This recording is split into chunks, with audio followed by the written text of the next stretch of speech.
नमस्ते। हरियाणा की बहुचर्चित मनीषा डेथ मिस्ट्री में एक और बड़ा मोड़ आ गया है। दिल्ली के एम्स से भी पोस्टमार्टम रिपोर्ट सामने आ गई और इसमें भी वही लिखा है जो पहले की रिपोर्ट्स कह चुकी है। मनीषा की मौत जहर खाने से हुई, लेकिन इस रिपोर्ट ने भी परिवार के जख्म नहीं भरे, बल्कि उनके शक को और गहरा कर दिया। भिवानी की 18 साल की लेडी टीचर मनीषा 11 अगस्त को अचानक लापता हो गई थी। 2 दिन बाद 13 अगस्त को उसका शव लोहारू इलाके के ढाणी लक्ष्मण गांव में खेतों के बीच मिला। हालात इतनी दर्दनाक थी, जिसने भी देखा सन्न रह गया। गले पर गहरे निशान थे, शरीर जगह जगह से लहूलुहान था। पुलिस को मौके से एक सुसाइड नोट मिला और पहली ही नजर में उन्होंने इसे आत्महत्या बताया। भिवानी के अस्पताल में पहला पोस्टमार्टम हुआ।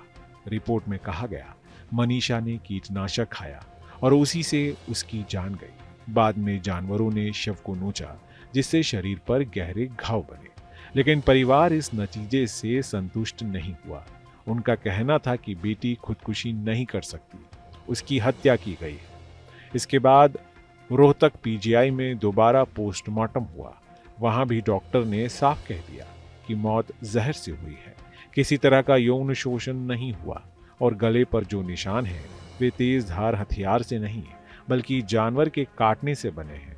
बावजूद इसके परिजन नहीं माने। उन्होंने मांग उठाई कि एम्स में भी पोस्टमार्टम हो और केस की जांच सीबीआई करे। अब जबकि एम्स की रिपोर्ट भी आ गई है और उसमें भी वही कहा गया है कि जहर खाने से मौत हुई, सवाल और उलझ गया है। क्या सचमुच आत्महत्या थी या फिर आत्महत्या का रूप देकर किसी ने हत्या को छिपाया?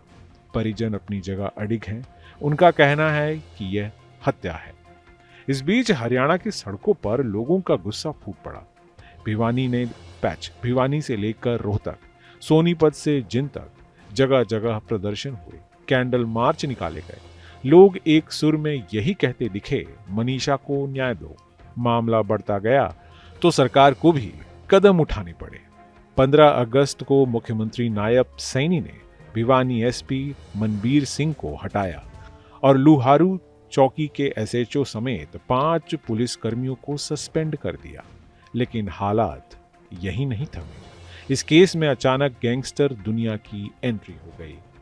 लॉरेंस बिश्नोई गैंग के सदस्य गोल्डी ढिल्लों ने सोशल मीडिया पर धमकी भरा पोस्ट डाला। उसने लिखा, भिवानी की बहन मनीषा की बर्बरता से हत्या हुई है। अगर सरकार और पुलिस इंसाफ नहीं दिलाएगी तो हम दिलाएंगे।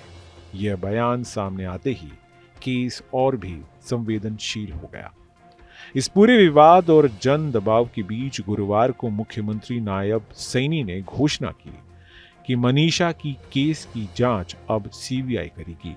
उन्होंने सोशल मीडिया पर लिखा, मनीषा परिवार की मांग पर केस सीबीआई को सौंपा जा रहा है। इस मामले में पूरा न्याय होगा। 3 पोस्टमार्टम रिपोर्ट्स एक ही कहानी कह रही है। मनीषा ने जहर खाया, उसी से उसकी मौत हुई। लेकिन परिवार और जनमानस की नजर में सच अभी भी अधूरा है। अब सबकी निगाहें सीबीआई की जांच पर है, जो ये तय करेगी कि आखिर मनीषा की मौत आत्महत्या थी या सचमुच किसी साजिश के तहत की गई हत्या। Team news nation.